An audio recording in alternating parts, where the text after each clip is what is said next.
Put down your phone right now. Stop everything. Look directly at the screen in front of you. What you're witnessing isn't merely a correction. It isn't a typical recession warning. This is a full-scale liquidation. At 9:32 this morning, a Wall Street algorithm executed a massive sell order that erased $40 billion in American wealth within just 12 seconds. Check the ticker symbols. KO, Coca-Cola dropped 15%. PP, PepsiCo fell 18%. INTC, Intel declined 9%. You may be telling yourself, it's only the stock market. Markets always recover. You're mistaken. This situation is entirely different. It has nothing to do with interest rates, inflation, or disappointing employment numbers. This stems from an overnight transformation in the physical reality of the North American continent. For the past 3 months, Donald Trump has been engaging in a dangerous game of brinkmanship with Canada. He labeled Mark Carney feeble. He referred to Canada as the 51st state. He promised to erect an impenetrable tariff barrier around the U.S. economy. This morning, Mark Carney didn't attempt to scale that barrier. He went beneath it and severed the water supply line. We are now seeing the opening salvos of the Great Water War. If you're located anywhere in the United States at this moment, you need to grasp one alarming truth. Your president has chosen to confront the single country capable of shutting off your water supply. In this video, we will carefully examine precisely what unfolded during the last 4 hours. We will present the exact document Mark Carney authorized, the one the White House is desperately attempting to decipher. We will reveal why chip production facilities in Arizona are suddenly in a state of alarm, and we will clarify how Donald Trump's entire America First approach has just melted away in a single glass of Canadian water. Hold on tight. The continental map is being redrawn. Let's step back to 8 a.m. in Washington, D.C. The president is posting on social media about Wisconsin dairy producers. He feels confident. He believes he holds the upper hand. But 300 miles to the north, inside a calm office in Ottawa, Mark Carney was quietly activating what people inside are now referring to as the Blue Shield Protocol. At 9:15 a.m., the Canadian government submitted a new regulatory measure under the Canadian Environmental Protection Act. This was not a flashy announcement. It was a routine technical submission. The title reads Sovereign Industrial Water Levy, or SIWL. Here is the key language. Read it carefully with me. A retroactive surcharge on high-volume industrial water consumption by non-resident entities operating inside the Great Lakes Basin, effective immediately. Allow me to translate that official language into plain terms. For half a century, American companies have treated Canada like a complementary resource. Corporations such as Coca-Cola, Pepsi, Nestle, and General Mills constructed enormous facilities immediately north of the border. They draw billions of liters of pure Canadian freshwater. They package it. They employ it to rinse silicon wafers. They utilize it to manufacture corn syrup, and they have paid virtually nothing for the privilege. It was the friendly neighbor arrangement. Canada supplied the water, America supplied the commerce. Trump shattered that unspoken agreement last week when he imposed a 25% tariff on Canadian steel and aluminum. In effect, he informed Canada, your economic well-being is irrelevant to us. We intend to pressure you. Carney responded with equal pressure. The newly enacted levy imposes a charge of 0.0555 per liter on industrial water consumption. 5.5 cents per liter may sound trivial. Now do the arithmetic. One bottling facility consumes millions of liters daily. A semiconductor fabrication plant consumes far more. At 9:16 a.m., Coca-Cola's chief financial officer received an alert that his cost of goods sold had surged 400%. At 9:17 a.m., trading algorithms recognized that Pepsi's projected annual profit margin had effectively disappeared. By 9:30 a.m., when markets opened, the avalanche of selling commenced. This was not a bargaining maneuver. This was immediate enforcement. Carney issued no prior warning. He gave no heads up to journalists for leverage. He simply implemented the measure. That explains why the White House appears frozen.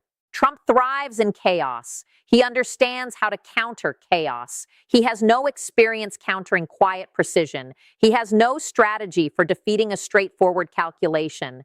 And right now, the numbers are decisively against America. Most television networks are focusing on soft drinks because the story is simple to grasp. But the genuine alarm, the reason the Pentagon is urgently contacting Ottawa, is not about sweetened beverages. It concerns semiconductor production. Consider Exhibit 1, Intel and Global Foundries. These firms maintain enormous operations dependent on integrated cross-border supply chains. Producing a modern microchip is impossible without water, specifically ultra-pure water. It is the essential solvent of our era. A substantial share of the ultra-pure water purification infrastructure and raw intake for facilities across the northern United States originates from the Great Lakes watershed, now disrupted by joint management agreements that Canada has just upended. When the levy took effect, it did not merely impose costs on bottled water. It applied to water consumed in industrial cooling, rinsing, and processing by American technology companies located in the border region. Credible, though unconfirmed, reports indicate that a key semiconductor supply facility in New York State has halted water withdrawals. They cannot absorb the increased expense and are awaiting an exemption. Do you see the implications? Trump invested tens of billions through the CHIPS Act to repatriate semiconductor manufacturing. He promised voters he was safeguarding America's technological future, yet he overlooked a fundamental truth. You can construct the fabrication plant, but you cannot manufacture the river that supplies it. Carney has just delivered that reminder. By specifically targeting industrial consumption, Carney has placed the American technology industry in a chokehold. His message is clear.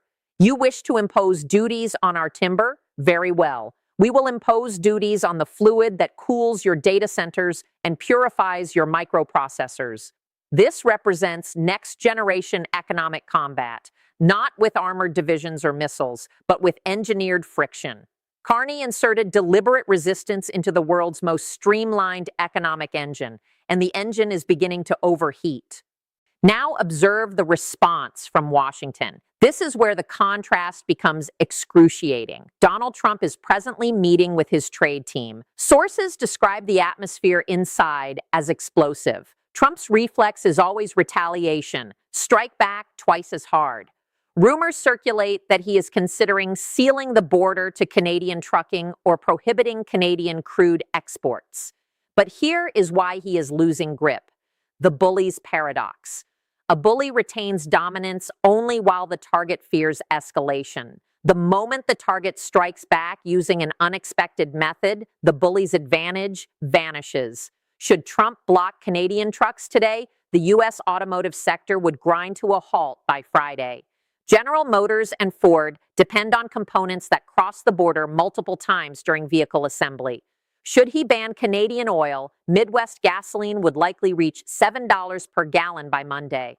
He is cornered. Escalation inflicts direct harm on his own supporters. Backing down makes him appear feeble. And where are his international partners? Europe is not rallying behind him. They are discreetly increasing purchases of Canadian energy. Mexico is not assisting. They are observing carefully and learning. For 4 years, Trump has pursued a policy of isolating America, repeatedly declaring, "We don't need anyone else." Today, Canada demonstrated that America does require others, particularly the natural resources others control. Meanwhile, the White House press team has yet to schedule a briefing. Why? They lack a coherent message. They cannot attribute this to progressive activists or the far left. This is a sovereign government applying its own taxation rules. Trump is struggling because he is battling an intangible opponent. He cannot berate Carney into repealing the regulation. He cannot will the market higher through rhetoric. He is watching his metrics collapse. For the first time in years, he does not control the narrative. Now turn your attention to Ottawa. While Washington burns, Ottawa remains composed. Mark Carney has posted nothing today. He has held no celebratory event. He participated in a previously scheduled discussion on Arctic sovereignty, then went to lunch. This is the Carney approach, the strategic deployment of professionalism. Carney understands a reality Trump overlooks. Financial markets despise uncertainty, yet they honor genuine strength. By enacting this levy, Carney is not behaving like an ideologue. He is behaving like a disciplined executive. His position is straightforward. Our freshwater is a high-value resource. You have enjoyed it at an artificially low price. The corrected price is now equitable. Across global trading floors in London, Tokyo, Singapore, traders are not fleeing Canada. They are actually purchasing the Canadian dollar. The loonie has risen 2% against the US dollar today. Why? Investors recognize a nation that understands and defends its own value. They see a leader unafraid to safeguard national assets. Carney is thinking decades ahead. He recognizes that water will eventually surpass oil in strategic importance. He is laying the groundwork today. He is capitalizing on Trump's belligerence as justification for a policy Canada has contemplated for generations, properly monetizing its natural endowment. He is transforming Canada into a secure, self-respecting power. Trump perceives every relationship as zero-sum. I triumph, you fail. Carney perceives the world as an interconnected system. Adjust one input, and the entire equilibrium tilts toward your advantage. He did not merely tax water. He taxed Trump's overconfidence, and the invoice has arrived. Let me briefly take you away from Wall Street to Toledo, Ohio. A bottling facility there supports 400 employees. These are solid union positions, the very workers Trump pledged to defend. At this moment, the plant manager is on the telephone with headquarters in Atlanta, asking whether to operate the afternoon shift. Corporate leadership has no answer. When your primary input cost increases fourfold, the production line may need to stop. That means 400 people leave without wages.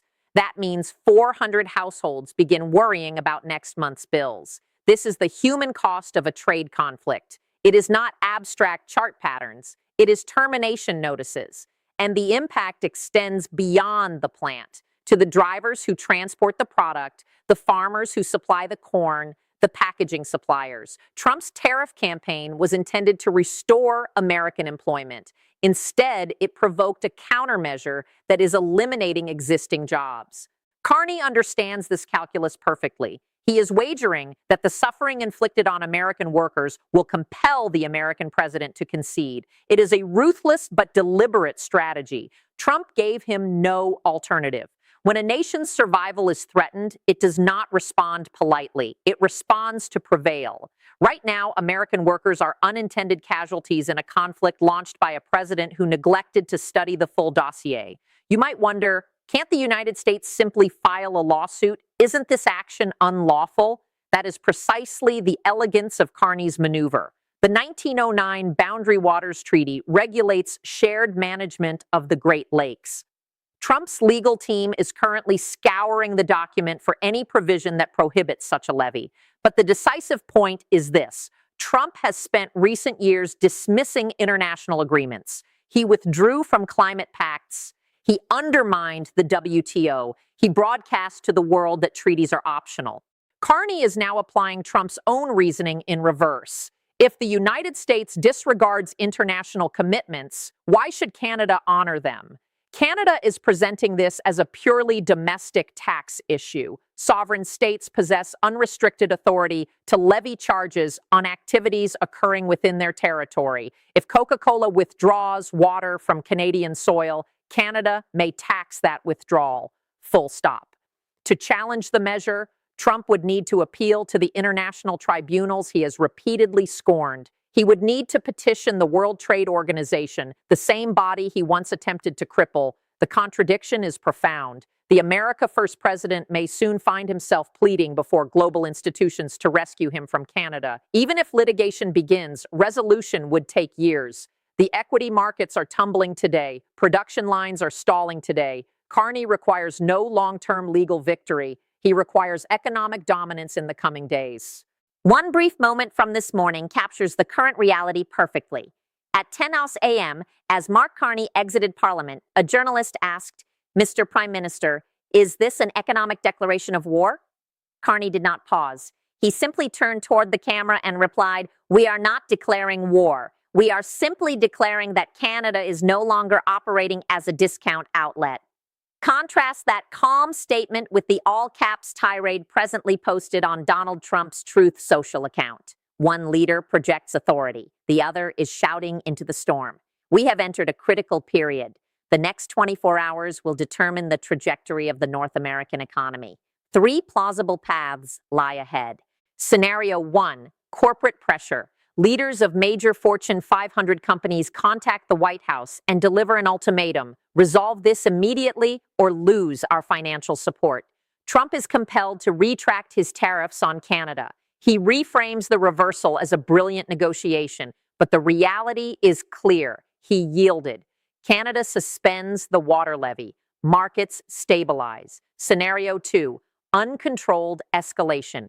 Trump refuses defeat. He issues an executive order freezing Canadian assets in the U.S. or sealing the border. This is the catastrophic outcome. Equities plunge an additional 20%. Supply networks fracture. Within days, American supermarkets begin experiencing shortages. Scenario 3, permanent separation. The path few are discussing, yet entirely possible. Canada concludes that the United States has become too unreliable. They maintain the levy. They redirect trade toward Europe and Asia. The United States permanently forfeits preferential access to Canadian resources. Everyday prices in America rise structurally. The country becomes poorer and more isolated. Carney appears prepared for scenario 3. Trump does not. History is seldom shaped by courteous handshakes. It is shaped by confrontation and leverage. Today, the balance of leverage shifted. For a century, America stood as the dominant power and Canada as the discreet neighbor. Today, the neighbor rose and the dominant power faltered. You must follow this closely. This is not solely about water. This represents a profound realignment in global dynamics. The period of the United States coercing allies for economic gain has ended. Mark Carney has just terminated it. The remaining question is whether Trump will acknowledge defeat or whether he will pull the American economy downward with him simply to avoid admitting he lost. If you hold equities, operate a business, or purchase everyday goods, monitor developments tonight. The water conflict has commenced, and no one yet knows how severe the consequences will become. Do you believe Carney overstepped, or was Trump overdue for this harsh lesson? Share your thoughts in the comments. And if scenario 2 unfolds, preparation will matter. I will be monitoring supply chain developments throughout the night. Subscribe and enable notifications. You do not want to miss what comes next.